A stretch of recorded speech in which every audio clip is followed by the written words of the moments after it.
Hello, I am Jackson Coon. I will be delivering to you the character of my favorite place in Lexington, my church, St. Peter Claver Catholic Church of Lexington, Kentucky. Upon entering the colossal red wooden doors, one is immediately flooded by the beauty of the space. As one walks through the rows of aged pews, it is astounding the beauty as a rainbow of colors saturate the entirety of the church. Coming here any Sunday morning, you will find rows and rows of friends and family smiling back at you. Anyone could tell you that this place is welcoming.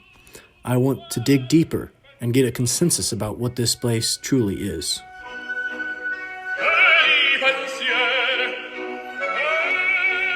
As a University of Kentucky student, I spend a good deal of time on campus. As any student will tell you, campus is one of the best kept places in Lexington. It becomes even more clear heading downtown or north of campus. I see this walking past public libraries and courthouses of Lexington. St. Peter Claver Catholic Church is one of the best kept places in Lexington that many others and I find refuge in. I would say that the overall look of the church itself is holy, pristine, blissful, radiant. The atmosphere of this place is similar, yet not quite the same. I wondered what the vibe of the church truly is. What is the culture, truly? I knew my congregation would have the answers. To give you all a better idea of what others might think of the church, I asked some of my congregation what they thought of it. I interviewed Joshua Bell, Matthew Simmons, and Edward Adams to get their 2 cents on the matter. More specifically, I asked them, can you describe the church in 3 words, and why?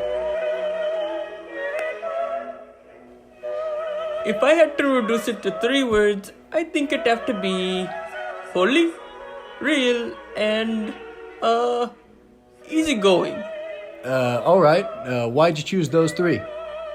First words come to mind, I suppose. I don't really need to explain holy. I think it's a genuine place nobody here is going to lead you astray. And welcome is probably a better word to describe the place. Alright, thank you. I'd go with, holy and, charming. I'd say it's pretty open, too. I think that those really speak for themselves. I mean, this place is nice and all, but I don't think it's really the place, more the people and Father Norman. Wow, kind of caught me off guard there. Well, off the top of my head, I'd say it's a good place, but that's probably... You don't need to overthink it. This is supposed to be off the top of your head, so... Well, alright. Yeah, so good place, good people, and a good time. That works too for you, I hope. All of the people I interviewed, I had never met before that mass, but all of their demeanors were very similar, speaking to the culture of this place. Although I only asked each one question, their answers were surprisingly similar. Nothing somber or negative, although churches hold funerals, many can hold sermons, very serious topics, which pretty surprising to me. I would have perhaps chosen more serious language to describe the atmosphere of the church. As Josh said, this place was very easygoing, very similar to the way Matthew described it, pretty open. An overall welcoming, experience could be encompassing of both of their opinions on the church. What I found most intriguing was the way Eddie described the church. He didn't really get much time to speak on it. He just went from the top of his head. And yet he had a very similar consensus about the tone of the church. They made it very clear that whatever vibe the church gave off, it was inherently positive. Now, this place may not be the people's most important thing on their schedule. It isn't exactly their job. Father Norman, on the other hand, he knows all about this place. My next guest to speak about the church is the one who runs the show. Father Norman is a 30-year-old, bald, easygoing guy who went to St. Pete Beach, Florida, last year during winter break. Surprisingly, I was there too. When I found him, he had a bottle of champagne in the tub right after New Year's. Referring to him as a fun guy might be an understatement.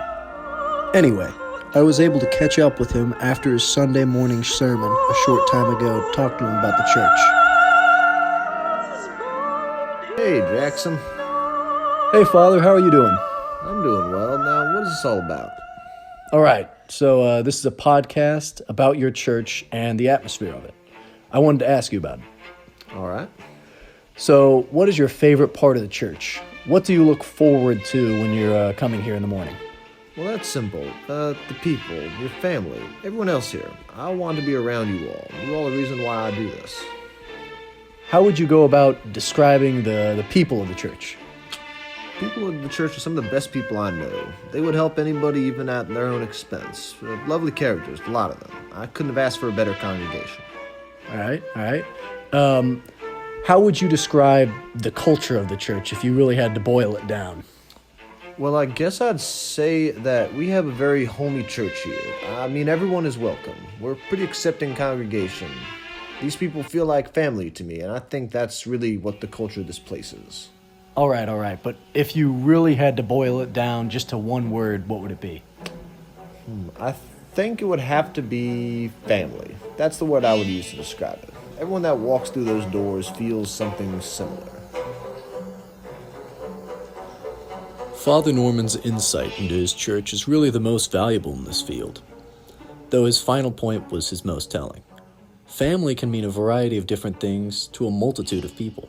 For me, family has an overwhelmingly positive association, but I know that is not the case for some people. You can't change family. I thought on this point for a long time. Father Norman is the only one who can't really change his family. For him, to change his family, it would take a lot more effort than any individual member of the congregation to leave. Thinking deeper into the word family, it also becomes clear to me that many people stick around their families their whole lives and rely on each other's more than most. Through thick and thin, family doesn't change. Families learn from one another as well. Father Norman's analysis of the culture of the church seems spot on. While no one else called their peers their family directly, one can draw upon their words and end at the conclusion that this congregation is very close. Closer than some families.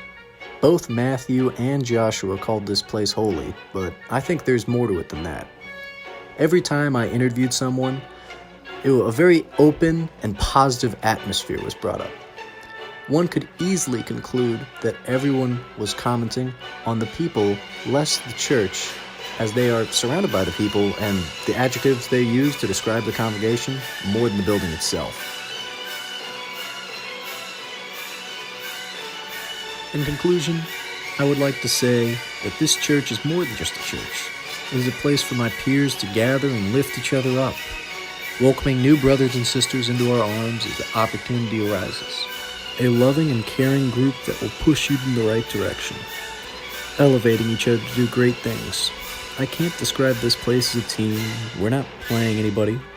A group doesn't give it enough importance, and a gang just doesn't fit.